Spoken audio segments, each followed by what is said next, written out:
दर्शकबिन्द कलाकार प्रकाश सपुतको निर्माण एवं निर्देशनमा तयार भएको चलचित्र बसन्त आजबाट देशव्यापी रूपमा प्रदर्शनमा आएको छ। त्यसैले आज हामी यस भिडियो अन्तर्गत कुरा गर्न गइरहेका छौँ। यो चलचित्र आज देशव्यापी रूपमा कति हलहरूमा प्रदर्शनमा आएको छ, चलचित्रले एडभान्स बुकिङ कतिको गर्न सफल भएको थियो र आज पहिलो दिन बक्स अफिसमा कतिको कमाइ गर्न सफल होला भनेर। त्यसैले तपाईहरु पनि सबै कुराका बारेमा थाहा पाउन चाहनुहुन्छ अथवा प्रकाश सपुतको डाइहार्ड फ्यान हुनुहुन्छ र दिल्ली बसन्त चलचित्रको बक्स अफिस कलेक्सनको भिडियो रिपोर्ट हेर्न चाहनुहुन्छ भने यस भिडियोलाई लाइक गरेर च्यानललाई सब्स्क्राइब गर्दै भिडियो सँगै रहनु होला है त। आउनुहोस् दर्शकबिन्द, अब लागौं आजको विषयवस्तुतर्फ। प्रकाश सपुतको कथा पटकथा तथा संवाद त्यसैगरी लेखन तथा निर्देशनमा तयार भएको लभ स्टोरी सोशल ड्रामा जनरमा आधारित यस चलचित्रको शीर्ष भूमिकामा हामीले प्रकाश सपुत स्वयंका साथै स्वस्तिमा खड्का, खड्कबहादुर पुन, अनुप बराल, प्रकाश घिमिरे, कमलमणि नेपाल, माउत्से गुरुङ लगायतका कलाकारहरूलाई देख्न सक्छौं।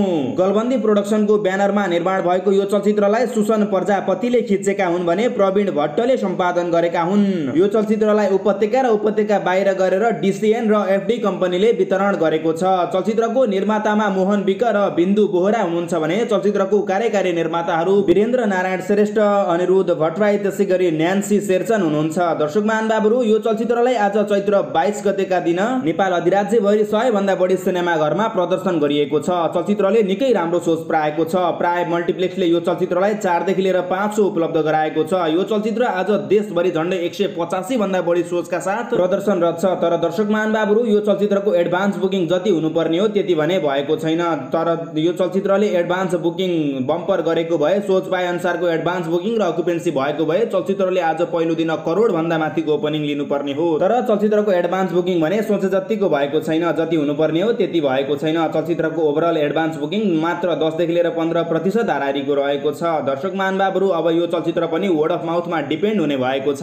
चलचित्रको अहिले मोर्निङ शोको अकुपेन्सी साथै डे इभिनिङ र नाइट शोको एडभान्स बुकिङ हेर्दा चलचित्रले आज पहिलो दिन बक्स अफिसमा अर्ली इस्टिमेट रिपोर्ट अनुसार 20 देखि लिएर 30 लाख हाराहारीको ग्रस कलेक्सन गर्न सक्ने प्रक्षेपण गरिएको छ। यदि चलचित्र हेर्नको लागि वाकिङ अडियन्सहरू भरि भरौ तरिकाले आउनु भयो र चलचित्रको वर्ड अफ माउथ स्ट्रङ आएको खण्डमा चलचित्रले बक्स अफिसमा आज पहिलो दिन 50 लाख हाराहारीको पनि ग्रस कलेक्सन गर्न सक्छ। अब एक्ज्याक्टली रूपमा यो चलचित्रले आज पहिलो दिन कतिको कमाइ गर्यो त्यो त भोलि यस चलचित्रको निर्माण पक्षले आधिकारिक कमाइ सार्वजनिक गरेपछि नै थाहा हुनेछ।